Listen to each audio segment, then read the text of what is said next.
Good evening. Please take your seats. Thank you very much for coming tonight. My name is Sebastian Burke. I'm the Director of Corporate Programs at the Council. Thank you for joining us this evening. We're delighted to welcome Ruchir Sharma back to our platform tonight to share his views on the next champions of the global economy. Ruchir's new paperback, a New York Times bestseller, The Rise and Fall of Nations, Forces of Change in a Post-Crisis World, is available for purchase and signing at the end of the program over there from our partners at the bookseller. This is the last program in our Growth Market series this spring, and I would like to thank our partner for this event, ION India, for their collaboration. A few housekeeping remarks. Please note we are on the record and live streaming. Feel free to use social media, but please remember to silence your phones. Today we will take questions from the room and from online. The link is displayed on screen for those of you in the room, and for those of you watching online, please type chi.cnf.io into your browser and select today's program. You can ask a question and also vote on questions. As you know, the Council is a membership organization. If you're a member, thank you for your support. It allows us to produce affordable, accessible, and independent content. If not, I hope you will consider joining. Our membership levels start at $100. For nearly a century, the Council has provided an independent, nonpartisan platform for a variety of different voices to promote deeper global understanding and active U.S. engagement in the world. Views expressed by individuals we host are their own and do not represent institutional positions or views of the Council. We're close to the end of the programming season for the spring, and we look forward to seeing all of you in the fall for an exciting lineup. So please check our website in a few weeks for updates. And back to tonight's program, allow me to briefly introduce our speaker. Ruchir Sharma is Head of Emerging Markets and Chief Global Strategist at Morgan Stanley Investment Management. He has been a writer and global commentator for as long as he has been a global investor. He's a contributing opinion writer at the New York Times, and his essays have appeared in many publications, including the Wall Street Journal, Financial Times, and Forbes, among others. His previous book, Breakout Nations, In Pursuit of the Next Economic Miracles, debuted as the #1 bestseller in India in 2012. He's also won several awards and was named one of Foreign Policy's top 100 global thinkers and one of Bloomberg Market's 50 most influential people in the world, alongside Barack Obama, Janet Yellen, and Warren Buffett, among others. So, very distinguished company. I very much look forward to Ruchir's insights tonight, and I will return to moderate the Q&A, but now please join me in welcoming Ruchir to our platform again.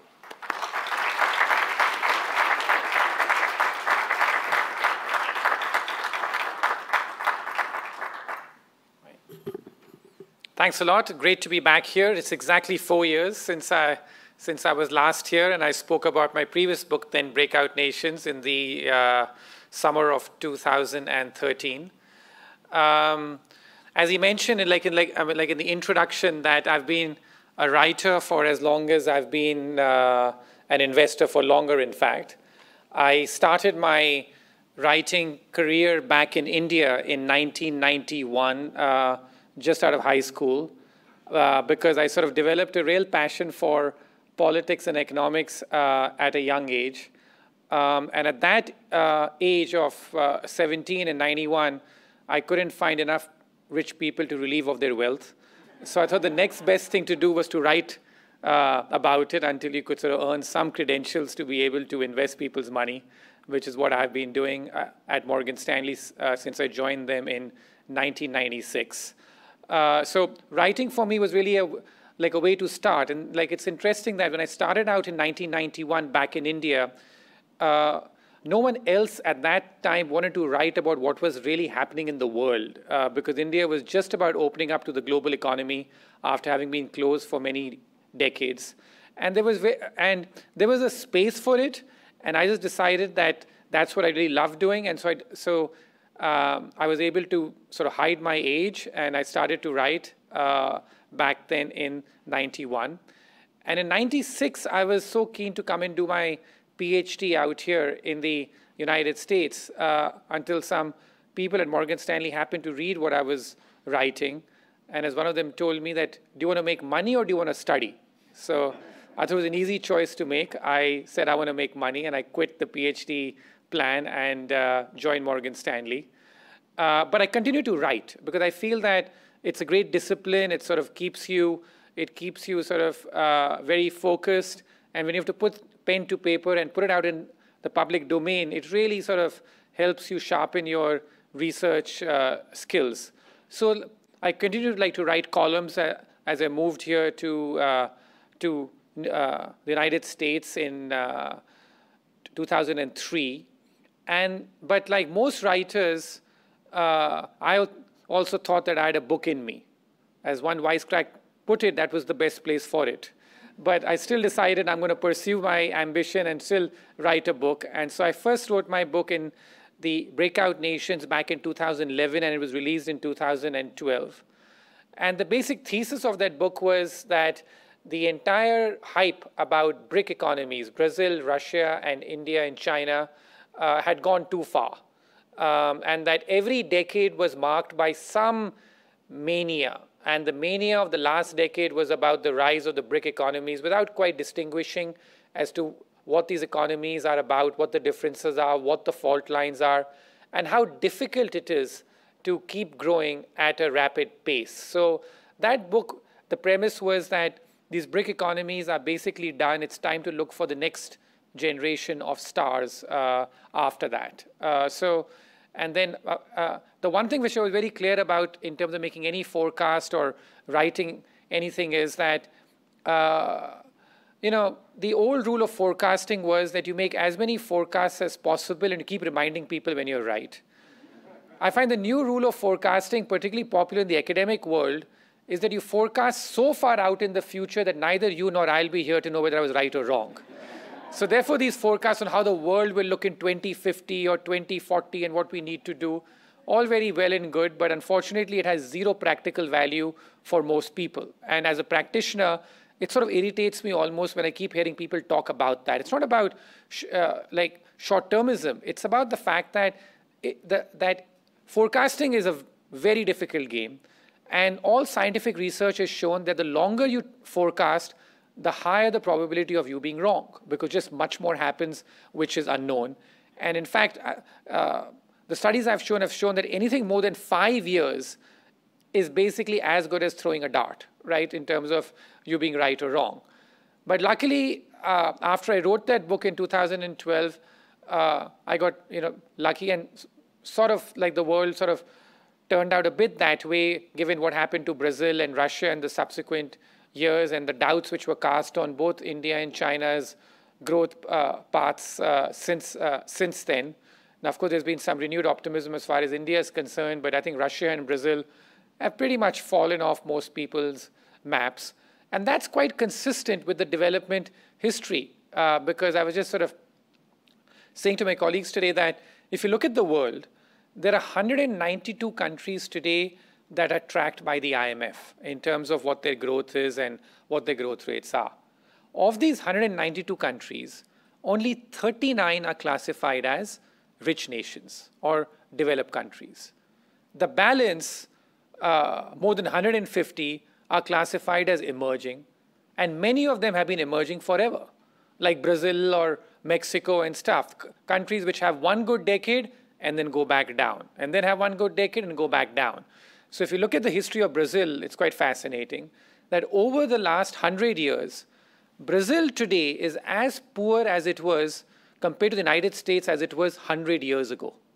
So it's had absolutely no progress. And that, unfortunately, is the fate of most nations, that over time, these nations make very little economic progress.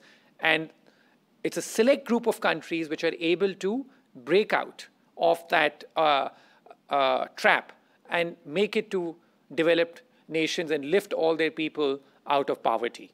That is the unfortunate reality of economic development.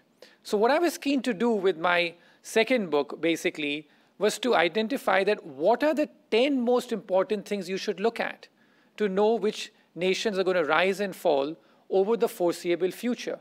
And for me, the foreseeable future is, as I said, 5 years or so. Anything beyond that is a mug's game. So putting together all the sort of research together and all the practical advice that had gone over the years, I came up with this whole concept of the rules of the road, that what are the 10 most important things that I've looked at to know which nations will rise and fall. And when you apply these 10, which nations today look good, which look average, and which look ugly. So like a brief primer as to what are these rules about, and then to the meat, that if you apply the rules today, which nations are the growth champions, as the title of this talk sort of puts it.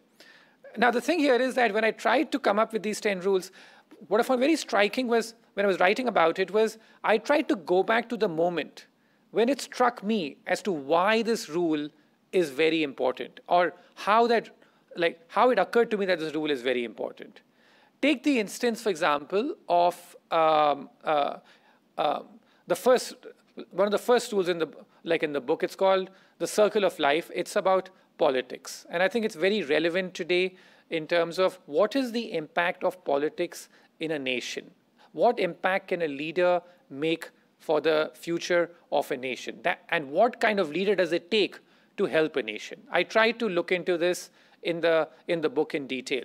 But when did it really strike me about the circle of life that, because as I said, that most nations tend to get stuck, that they're stuck in this trap and are not able to really develop much over long periods of time. As I said, 150 countries in the world today are classified as emerging, and many of them just haven't been able to make it to a higher grade. And in fact, you have some instances of countries like Argentina, possibly Venezuela, who used to be rich at one point in time, and today have really sort of regressed back into becoming middle-income countries rather than rich nations.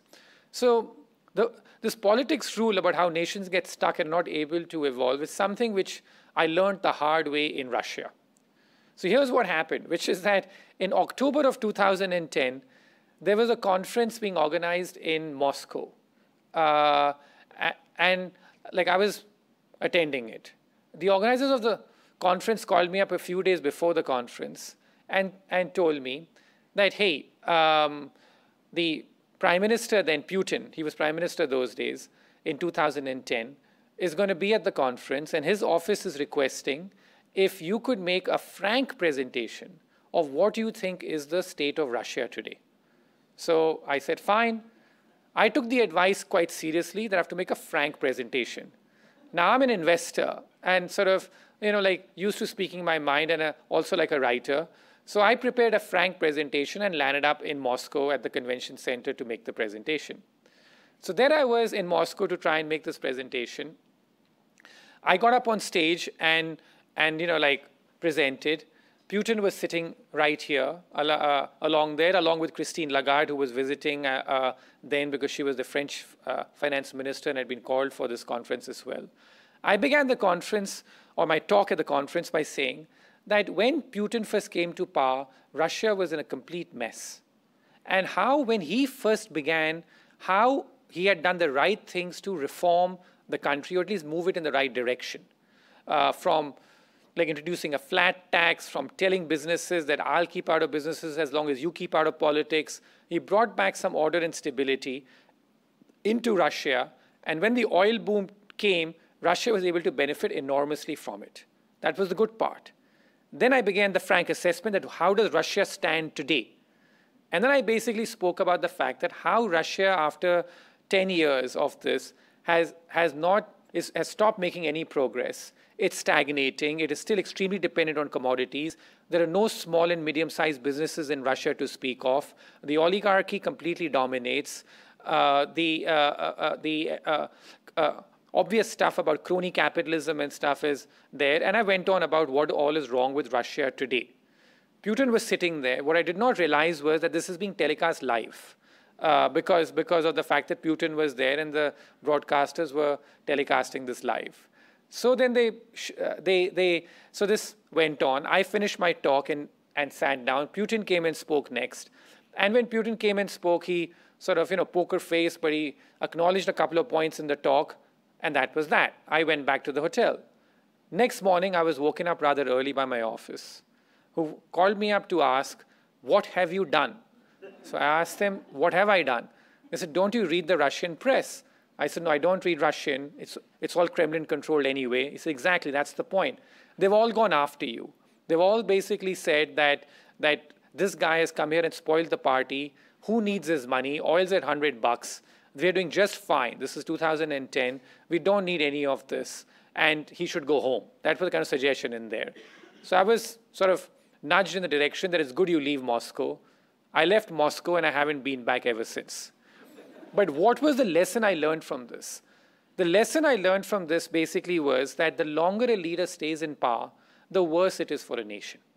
And then I went back, and that's how the process is done. Went back to my office to try and test this. That is this true? And we found out that it is true, that this works. One way of measuring this is, for example, with the stock market. And we found some very interesting observations out here. What we found was that when a new leader comes to power, typically the first 2 years of that new leader tend to be quite good for the economy and the stock market because the maximum reforms take place. But the longer a leader stays in power, the worse the declining returns. In fact, if a leader does well in the first term and he or she is reelected in the second term is usually never quite as profitable as the first term is.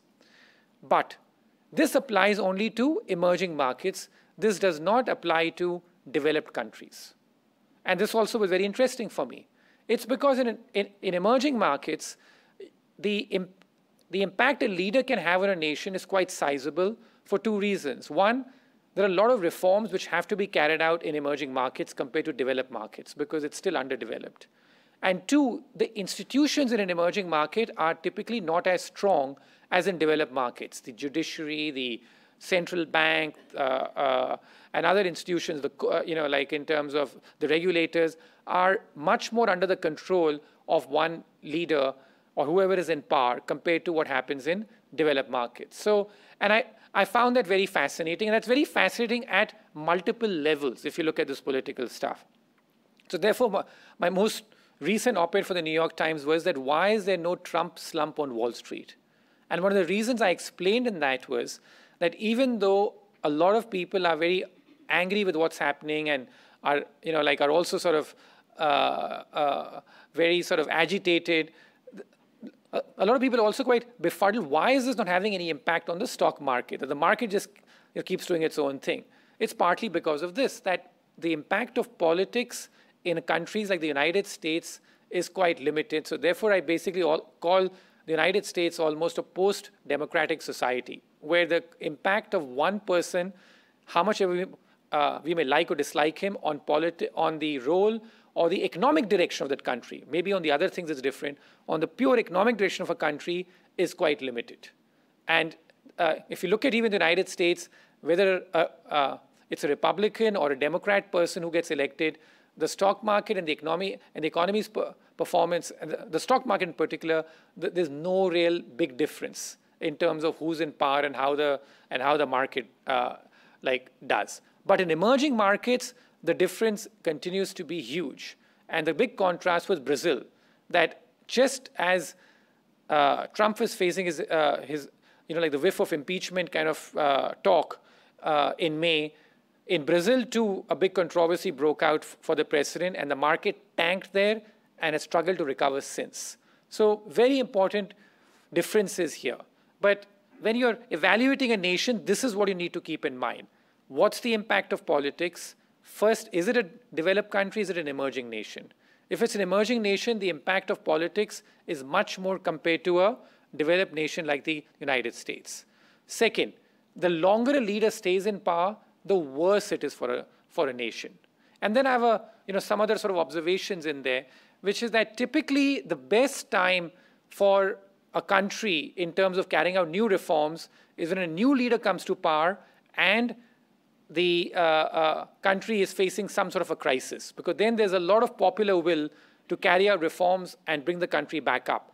Unfortunately, most countries are caught up in these 4 stages. They carry out economic reforms so they have a crisis, they carry out economic reforms, then a revival takes place. A revival sows the seeds for complacency, and complacency then leads to the next crisis. And so most countries just keep going round and round in circles like this. And so that's very important. And so my first rule and my last rule, like in the book, are almost related. The last rule talks about like the contrarian rule. And this is a bit counterintuitive. So as I said, when I first started my career as a writer, one thing which would always strike me back then, quite early, was that whenever journalists would get too excited about a trend, very often that trend would exhaust itself pretty quickly in terms of it. So like, as you know, that in 1991, 92, one of the first big political events I remember writing about was the US presidential election. And that election, if you remember, was fought with in the entire context of the rise of Japan. So Japan was the favorite whipping boy of that campaign. In fact, one of the candidates then, I think it was Paul Tsongas, then basically said, the Cold War is over and Japan has won. Because the entire issue was the fact that everyone thought that by Japan, was sort of doing really well, and it was the land of the ever-rising sun, and nothing could go wrong in Japan. It was on the cover of every magazine. It was quoted as the wide spread example for how good economic development can be. And so there was a lot of talk about Japan at that instance. And then, like, we know what happened to Japan ever since. But there was a consistent pattern about this. So when I was writing this book, we all know about the value of being contrarian, but I said, let's test it. So what I said was, okay, let's look at the cover stories of Time magazine going back to 1980. And what we did was that, okay, if you look at the cover stories of Time magazine since 1980, because Time, for me, is about, captures, like over time, what's the popular mood that, among the journalist circles. So, and here we found something very interesting. When a country was on the cover of Time magazine or portrayed in a positive way or being celebrated, over the next 5 years, that country typically faced a significant economic slowdown. On the other hand, when a country was put on the cover of Time magazine in a very negative way, it's having a crisis, it's doing really poorly, that country did rather well over the next 5 years or emerged from the crisis. Why does this happen? I mean, it's not the fault necessarily of one publication or to pick this. It happens because by the time people are emboldened to write about a trend, and feel very convinced about it, it's quite likely that the trend is running out of steam. On the other hand, it goes back to my other rule that when a country is facing a crisis, it's then that the maximum will to reform is there. And so then you're able to reform and the country is able to do much better. So I think that's the point, that trends do not last for long. And yet the biggest mistake we all tend to make is one of extrapolation. That when a trend is really hot, you basically sort of want to back it completely. And then it's very scary to back a trend when no one's talking about it or people aren't engaged with it. Yet the history of economic development is also about this, that typically the best time to invest in a country, the best time for a country is when nobody's really talking about it. As I say in the book, the opposite of love is not hate, it's indifference. When no one really cares, that's typically the time when a revival is just about to begin. So that's what I call the curse of the cover story, or the hype rule, that when a trend is sort of too extended, it gets hyped up a lot, and that's the time that you want to walk away from it. On the other hand, the opposite happens. Some of the other rules that I speak about in the book, for example, I have an entire chapter called Good and Bad Billionaires. And this has to do with income inequality. And this is how times have changed. That 10 years ago, I would not have had a separate metric for income inequality in studying the rise and fall of nations. But now I think it's a very relevant issue because of the following reason, which is that we have seen that if income inequality becomes a very big issue in any country, it typically leads to a backlash against the rich and the entire process of wealth creation.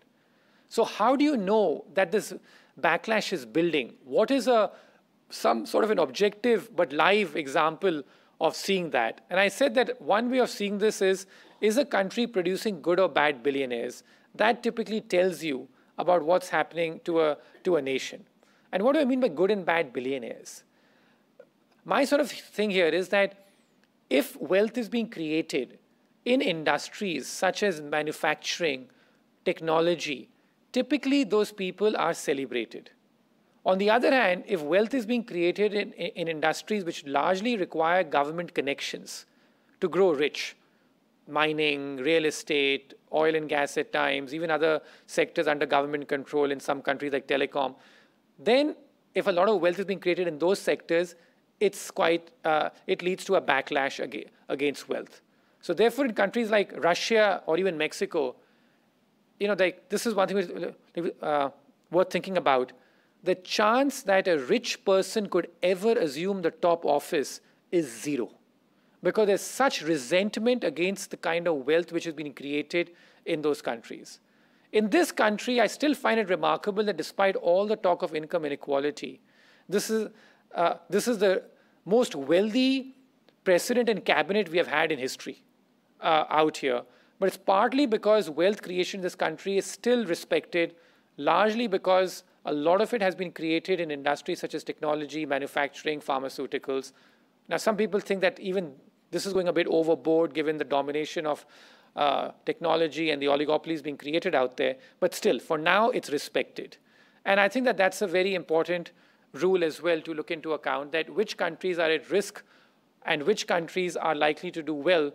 So the whole issue here is that if countries have a balanced economic development, they're likely to do well. If they don't have a balanced economic development and too much wealth is being skewed in the hands of some crony capitalists, it leads to a backlash against the entire process of wealth creation.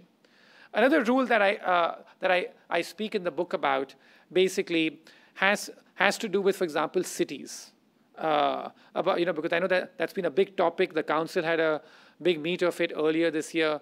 And my point here is the fact that, again, this is a rule that I found when I was in Thailand a decade ago, that there was a lot of political revolt building up in Thailand.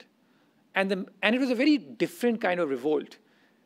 There was too much wealth concentrated in Bangkok. And if you look at, so the rule that I developed was that typically the largest city in a country, if it's very disproportionately populated compared to the second largest city, it's a fault line for that country. Thailand is the most extreme example. Bangkok is 10 times as populous as the second most populous city in Thailand. Typically, in balanced nations, the ratio is not more than 3:1 between the population of the largest city and the second largest city. So which countries are outside this rule? France. Paris is 6 times as populous as Lyon. UK. London is 4 times as populous as Manchester. And in these countries, this has been a problem. So, of course, UK is trying to actively do something about the Second Cities project.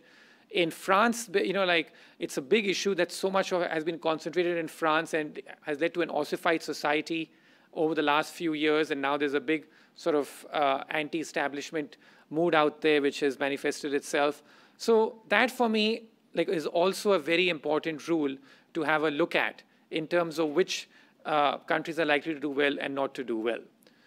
Now, I don't want to spend all my time talking about all the rules here, but if you were to ask me which is the single most important rule of the 10, even though I want to believe they're all equal, it's the kiss of death. And what do I mean by kiss of death? So the single most important predictor of economic slowdowns and financial crises is debt. But how? It is when a country, no matter at what level it starts, takes on too much debt over a 5-year time horizon, we found that country always gets into trouble in the subsequent 5 years. There's a 100% chance of an economic slowdown and 70% chance of a financial crisis if a country takes on too much debt over a 5-year time horizon in the next 5 years.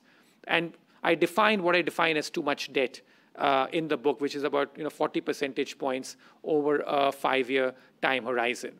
That was something which would have predicted the European financial crises, and that's why I remain so concerned about China today.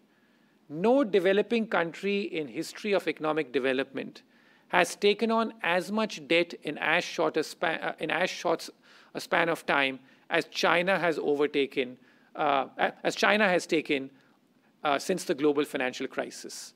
So they're trying to grow very rapidly to maintain the growth rates, and yet the global economy has fundamentally shifted in the post-2008 world. that it's just not able to grow at the same pace it was because some of the tailwinds which propelled the boom globally from 1950 to 2008 have basically run their course. And I'll speak about that like in a minute, but China's case is very instructive here, that in China, the total debt as a share of GDP has gone up by 70 percentage points this decade. That is really unprecedented. And yes, for now, China has faced a major economic slowdown, but has been able to avoid something more serious because it has the resources, and a lot of the debt is just internally owned, so they can keep passing the parcel between themselves until they really run out of money. But it is very significant that China has taken on so much debt, and this is why I remain concerned about the fact that China may not be able to make it to a rich nation because of the amount of debt that it has taken. And in the next couple of years, I think it is almost inevitable that you are likely to see some major financial trouble take place in China because it's very hard to get off this treadmill once you've taken on too much debt. So that's my concern as far as China is concerned. But before I apply all these 10 rules here and try and sort of tell you, at least sort of offer a preview as to which nations I think look good, average, and ugly, I do want to say one thing which is very important, which is that it is extremely important to understand that the world has shifted in a way after the 2008 financial crisis and is unlikely to go back to the growth rates we experienced before then for three main reasons. The single most important reason has to do with demographics. There are two drivers of economic growth. One is the increase in the number of people working, the increase in the labor force, and two is productivity. How productive are these people? And my point here basically is the fact that it's in equal measure, that the one thing which has been confused with the global financial crisis is just as the global financial crisis was happening, the world's population growth rate, the working age population growth rate, has been falling off a cliff. So the world's population growth rate, working age population growth rate for much of post-war history was close to 2%. And now that has fallen to 1%. So that 1% decline in economic growth can be entirely explained by the fact that the demographics have changed fundamentally for the global economy. It is a very important factor to explain why the global economy today is growing at 2.5% on average compared to the 4% average that we had for much of post-war history. So demographics is one. And the two other factors, the two other Ds as I call them, which are suppressing growth today, are debt. There's too much debt in the global system. And there's a fear of debt called debtophobia that many people after the 2008 financial crisis are concerned about taking on too much debt. So we've seen a slowdown in the expansion of debt to fund new investments or to fund new consumption. And third has to do with deglobalization. We lived in a world where the world was getting more and more connected in terms of trade, people flows, and capital flows. All three have slowed down significantly in the post-2008 world for different reasons. But the main reason being there's much more fear of leaving the borders in the post-2008 world there now. So these three reasons explain why the definition of economic success needs to change. We cannot look at the same definition like we did before 2008 because these factors are depressing growth everywhere. It's not just about the United States or Europe, every single way. I mean, as I say, that in the last decade, there were about 50 countries in the world which were growing at a pace of more than 7% a year. 50 of the 190 or so I spoke about. Last year, the number of countries which grew at a pace of more than 7% was 6. So it's that much that the numbers come down. And these 6 are basically many small economies, like maybe Iraq or something else in Africa, like Djibouti or whatever. Basically, who cares, right? So, I mean, everywhere growth has come down, and there are hardly any large economies growing at a pace of more than 7% today.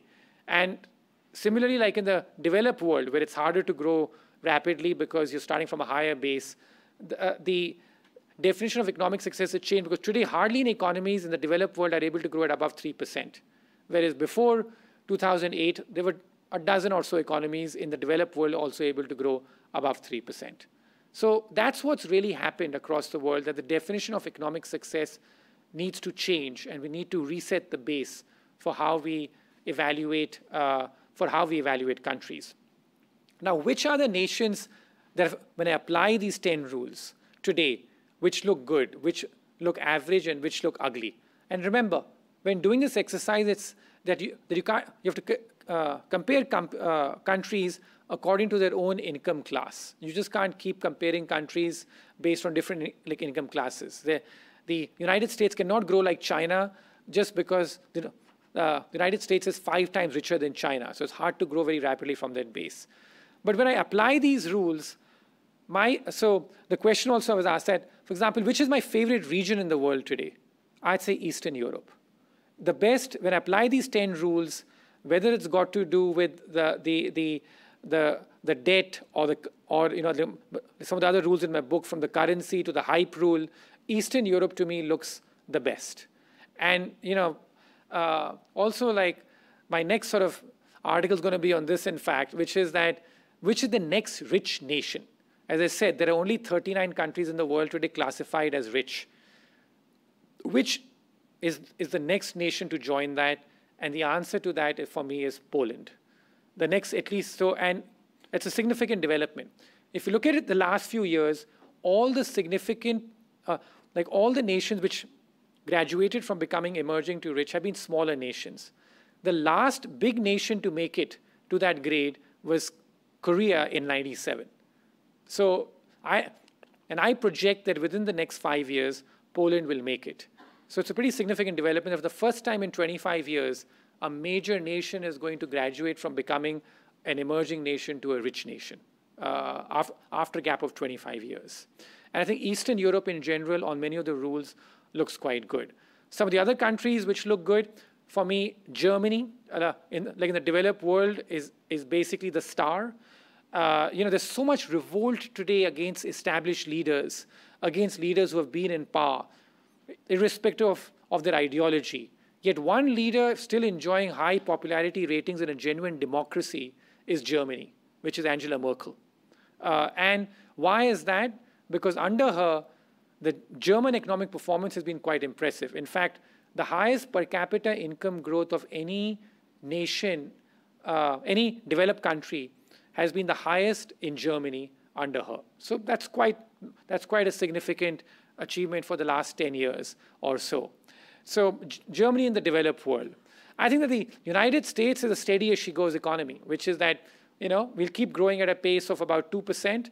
It's not going to be 3% like it used to be, or 3.5% like it was under the Reagan era or the Clinton era. But the demographics have changed very significantly, and to grow above 2% is going to be very difficult. But 2% should be fine. I think Japan is also staging a bit of a comeback after being in the doldrums, but the demographics are so poor in Japan that if Japan can grow at 1%, it's a huge achievement. And here's the very important thing about demographics, if you look at the world today, that in per capita income terms, United States, Europe, and Japan have grown at the same pace since 2005. Same pace. So this is it's very important to understand, that the competitive advantage of America over these nations is demographics. Basically babies and immigrants, and not Google and Stanford so much. Not so much productivity. It's a very important thing, because the productivity has not been that much higher, but the superior demographics is what explains why economic growth in America has been higher, but in per capita income terms, it's all been quite similar. So these are some of the nations which I think could do well. In Southeast Asia, I think that the likes of Vietnam, Philippines, Indonesia are some of the countries that I think could do well. But then there's always the case of India in terms of how will India do. And in India, basically, as I write in the book, that this is a country that has consistently disappointed the optimists and the pessimists, right? In terms of how India has done over time. And I think that is likely to continue, which is that keep your expectations realistic about India, and India will do just fine. It'll steadily keep chugging along. But unfortunately, if you think India is going to be the next China and grow at 9–10%, well, I don't think that's quite happening, because the politics there is such where it's very difficult to sort of get the kind of big bang reforms to push India in that direction. But South Asia in general to me looks relatively okay. One of my more controversial picks is Pakistan. I think that Pakistan, does fine in terms, because it's recovering from such a low base after having a terrible couple of decades. I think Bangladesh is doing fine too. So South Asia to me is sort of looking just fine as far as I'm concerned. So these are some of the regions that I like, whether it's Eastern Europe, Southeast Asia. It's got the heart of Germany, like the heart of Europe in Germany, United States, and South Asia as well, as I said, and Southeast Asia. And the countries I'm most concerned about on my rules, obviously China. It's a country I've grown up in awe of, seeing how well that they have done. But unfortunately, I think this kiss of death is something that they will come back to bite them in the next few years. And I feel really concerned about commodity exporting countries. Because if there's any lesson of economic development, it is that typically if you have commodities, that's a curse. That's not a blessing. And so a lot of commodity exporting countries, from Brazil to Russia to Mexico, it's very difficult to see as to how they're going to be able to grow very rapidly, particularly after the commodity cycle has gone bust. And typically after commodity cycles go bust, it takes a long time for commodity prices to recover. So that really is my sort of take on the world today in terms of how things stand and which nations I think are going to do well or not do well in the foreseeable future. But the key thing here is to, to basically internalize these 10 rules and then to apply them on your own. And we can have disagreements about some of these rules or what the rankings are. But it's important to structure a discussion and to have these things properly placed in that regard. So with that, I'd love to open the floor to any questions. Thank you.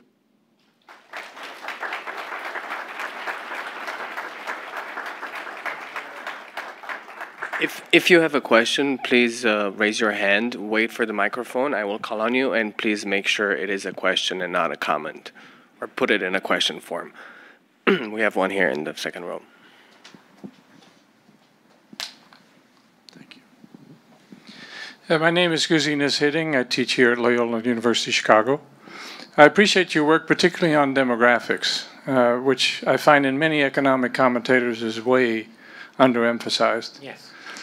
If we take your view, which, by the way, I share, about the importance of the decrease in population growth, might explain the economic slowdown in the US as well as in Europe.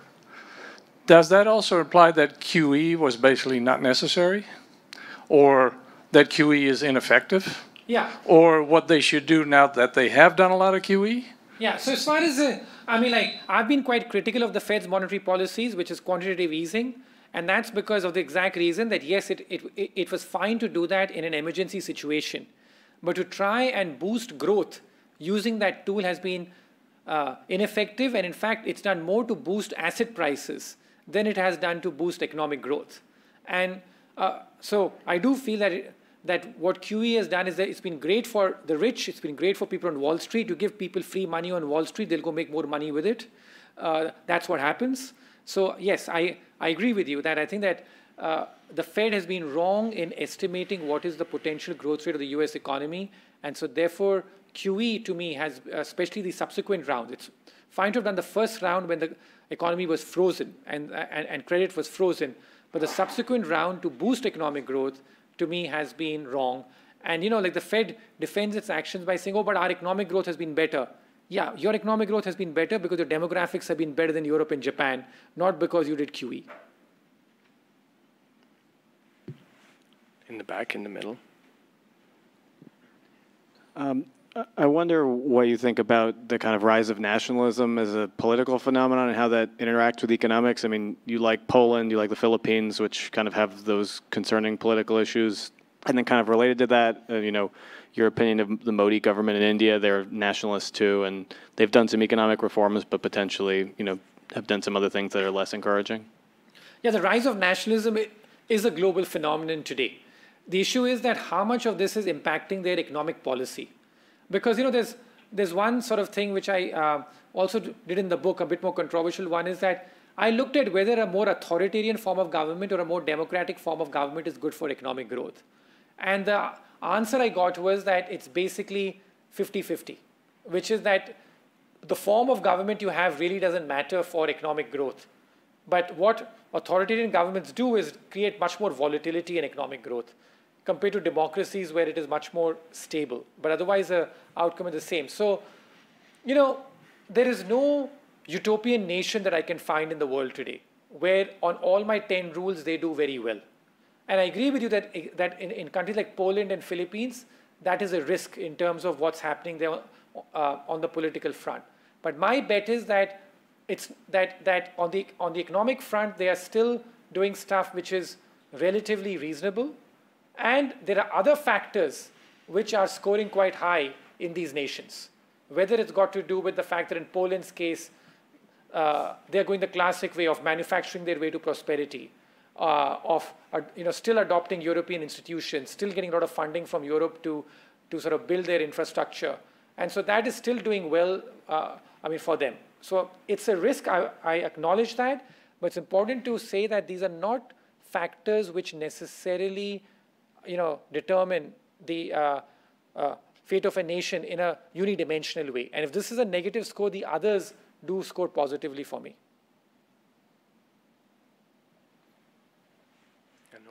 Please wait for the microphone. Sure. So did you analyze the role of education? So if you're saying that the Eastern Europe is doing better, they've had a legacy of a better education system in those countries compared to the other emerging markets that might have the situation. So does that have a role to play? And then does that become a way for the emerging markets to get out of that crisis mode? Yeah, great question. Because, in studying my 10 rules, I had to eliminate lots of rules for which I found no significance. And the controversial thing is I found no significance for education on at least a reasonable time horizon, which is that if there's any significance on education, it was typically so far out that it was well outside, it was in many decades. It was not in any foreseeable future. And the other point is it's very hard to know, it's a chicken-egg story, which comes first. Because often I found in Korea, in countries like Korea, Taiwan, China, the education improved as the countries got less poor and as they got richer. So it's very hard to know which came first in terms of creating which, because a lot of the development at a poor level happens when you create low-end manufacturing and jobs come out of that, rather than the richer countries where it's much more cerebral in terms of what you have to do and create jobs based on research and development. So yes, education should theoretically matter, but for the time horizons I'm talking about, I found no significance for it. We'll take one from online. The most voted question was, can you touch on your outlook for sub-Saharan Africa? Do you group these nations in the commodities category? Yeah, I've always been very sort of wary of grouping nations because we sort of overlook their differences. Having said that, I mean, it's very hard to invest in that region first because the countries are subscale. It's very hard to sort of do that. But more interestingly, yes, I do feel they have a common problem, which is that they are all commodity exporting countries, and very few of them have been able to build any manufacturing whatsoever. If at all there's any promise in the entire region, it's in East Africa, which has done some manufacturing and is not as dependent on commodities. But most of those countries are completely dependent on commodities, and they've not diversified much. They've basically taken the wealth from commodities and consumed it, and not built up an infrastructure, investment, manufacturing backbone. So therefore, I'm quite skeptical of the prospects of Africa.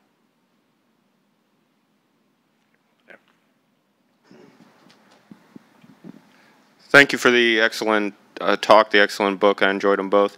You mentioned demographics and long-run growth, which would suggest lower long-term interest rates.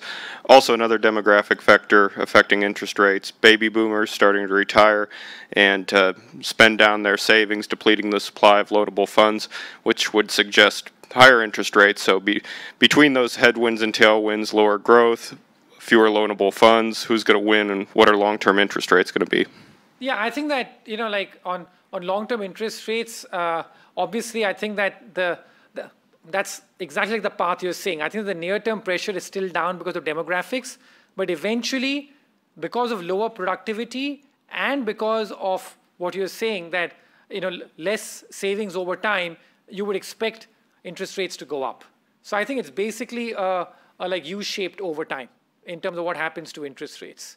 But in the foreseeable future, because of lower growth, I think that all the terminal forecasts for long-term interest rates are all coming down. So that is the bigger pressure just now.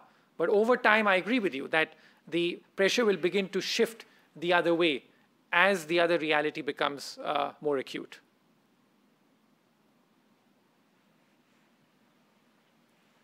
Yeah, please wait for the microphone. Aaron Chandran, JP Morgan Chase. First, thanks for being here this evening and for the insightful talk. My question is this: as a strategist, what are your recommendations for corporate treasurers to assure market funding in times of emerging market turmoil? Now, I suppose the Occam's razor answer would be limit exposure, right? But the reason why I ask is when Russia defaulted on its debt in the 90s, one of the consequences was the mighty long-term capital management folding, despite the fact that a Russian default was considered something of a black swan event or an unknown unknown or whatever you might like to call it. No, I mean, like, listen, I think it's, as someone once told me that there's nothing like a bad investment. It's all about a bad price. So, like it's all about the price that you basically make the investment at. So yeah, I mean, like if you're going to pay very little for Russian debt, it's going to be trouble over time. On the other hand, when you're at times you're being paid to take that risk, it's fine. Like in Argentina, basically, like we've seen that, yeah, it's like, like at spreads of maybe 200 basis points, I'd be like scared. But like 2 years ago, when you have spread over 1,000 basis points, it's in your favor. So I think it's all about the price, more than just making a blanket thing about an investment. And same thing about emerging markets today, that if you're talking about, I don't want to sort of reduce this talk to just an investment talk, and we're talking much bigger, I would like to imagine political, economic trends. But on emerging markets that, like today at least for buying, like emerging market stocks, I think the risk reward is in your favor because it's not that expensive. We'll take another one from online. So in your recent Foreign Affairs article, you mentioned the need for women to enter the workforce. Yes. Could you elaborate on why that need exists and how to fulfill that need? Sure. So I mean, as you will know, that there's not a single country in the world where the female participation in the labor force, or at least no major nation I know, is greater than the male participation. I mean, there are very few countries in the world, maybe Thailand or something. There are very few countries in the world. So my point is that at a time when the world is facing this demographic challenge, how do you fight the demographic challenge? So one of them is to increase the participation of women in the labor force, and to offer more policies to facilitate that. So I think so as I say in the book, that there are 3 ways of fighting the demographic challenge, if you want to fight that. One is by increasing female participation in the labor force. The second thing is basically of changing the retirement age. As many of you may know, the retirement age is a very recent concept. Otherwise, in the 18th and 19th century, there was no retirement age. You would work until you died, or until you like wanted to. That is a consequence of the welfare system. That like you retire at a particular age so that like in some countries it's so generous that you can retire and then you get the same stuff after you retire, but even though you're living longer and healthier. So if you tweak that, that's the second solution. And the third, for which is like more provocative, is robots. So I mean, as people keep asking this question, what do you make of robots, the automation? And my answer is, yeah, the robots are coming just in time, which is that they're coming to help us, not to displace us. So the whole fact of the matter is that if you look at the countries today, where is the robot intensity of the population most dense? It's in the countries like Germany, Japan, etc., where the population is really aging or declining. So to increase the female labor force participation is part of this fighting the demographic challenge, which I think the world is facing today.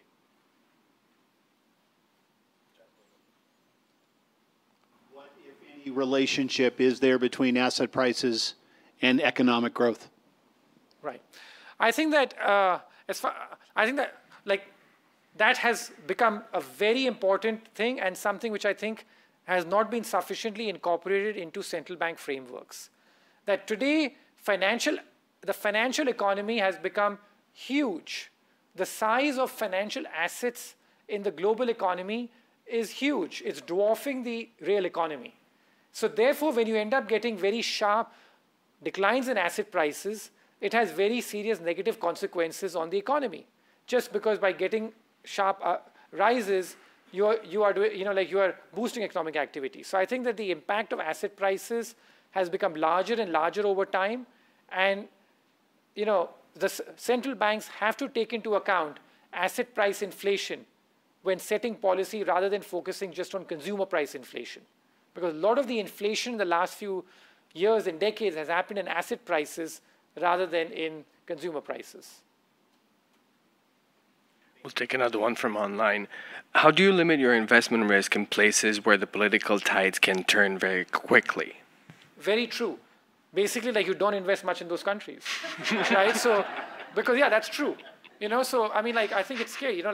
Like today on the rules, some countries just feel more fragile. Like, I may like Pakistan today, but am I going to commit too much? I can't, because exactly, that can change very quickly. Egypt, it can change very quickly. So I think that it's very true that where you think it's brittle, it cannot be a long-term strategic investment. It has to be tactical in nature. Please, in the middle. Further question on the demographics. One solution is it could not be considered that if you have aggressive immigration policies in the developed countries, they can draw from low productivity countries and in that way improve your output still, because there's so many countries that are still, marginally producing. So is that an immigration policy by developed countries? Is that therefore not important, possibly as an offset? And then secondly, how do you explain Merkel? She's been in there a long time, and she's obviously continuing to make positive change. She hasn't reached the point where normally on your political side has not caused things to, stagnate. Right. So true. See, on the first point, I think almost all economists will tell you that the economic case for immigration is very strong. In fact, as my friend Brett Stephens wrote in the New York Times earlier this week in a very nice column, saying that he favors mass deportation, but of domestic people from America rather than of immigrants, right? And it's because if you look at the economic numbers, the numbers are very clear, which is that the immigrants tend to be more productive, tend to be less reliant on the welfare state, tend to do better. So the economic argument is clear. Unfortunately, we cannot live in a sort of technocratic world. We live in a political world. There is the whole argument about how immigration tears apart the social fabric of a nation, leads to greater insecurity among the domestic population. So I think the economic argument for immigration is pretty clear-cut, and it's very hard to argue against it. But you have to marry that against the more baser instinct of the political, and that's where the trouble comes. And this has happened in America before.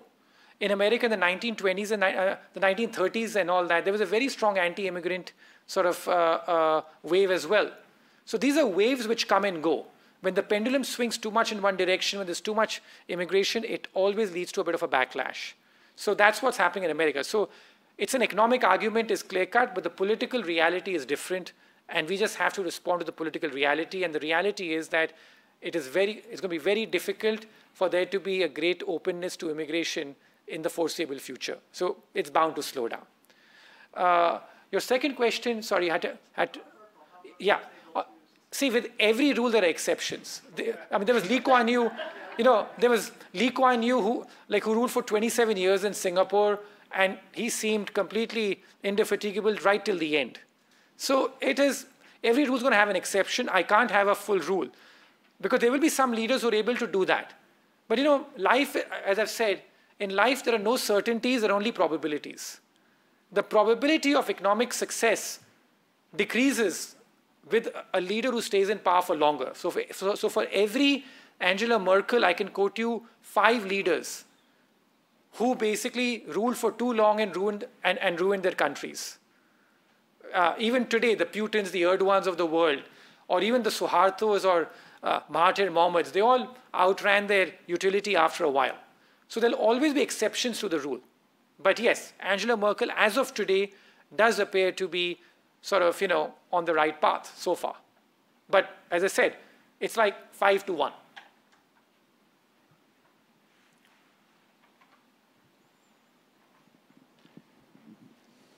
Do rules apply to nations that are coming apart, like Iraq, Syria, and maybe even California succeeding?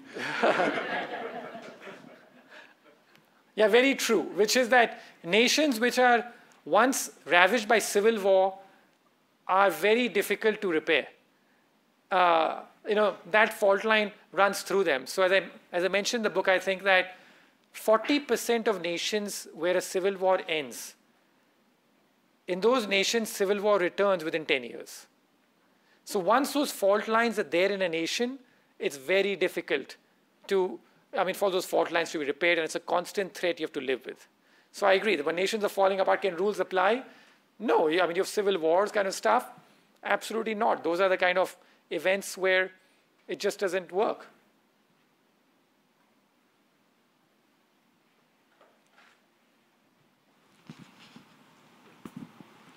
On Sunday's interview with you and Fareed Zakaria, you talked about a unique situation in the United States involving high prices for all investment opportunities. Were you describing a bubble, or are you just describing a place where you wouldn't invest money? No, I think that, so here's what I was saying, that if you look at the history, so there's been always some bubble which has come at the at the end of a long bull market. It was the tech bubble in 2000. It was the housing bubble in 2007. What's happening today is very unique, partly influenced by, I think, so much easy money, that it's hard to call one thing a bubble, but everything is very expensive. And that's never happened before. Because in 2007, what are the 3 most widely owned assets among people? Stocks, bonds, and real estate. Typically, when you had a bubble in one, at least something else of the 3 was cheap or not that expensive. Today, there may not be an outright bubble in one, but all 3 are expensive on any conventional metric. And that's a problem. So yeah, it's hard to call one thing a bubble, but it's a more difficult situation because where all 3 are expensive by historical standards, which only means that if and when the Fed is ever compelled to tighten too much, we're going to have a real problem because all these asset prices are then going to simultaneously deflate. Since you mentioned cities, we have a question on that. How do nations bolster the economic output of second cities, so second-tier cities? Yeah, so I think it's basically by building more special economic zones, by building more infrastructure in other cities, and that to me is the big difference between India and China. Like as I write in the book, that in China has created hosts of new cities.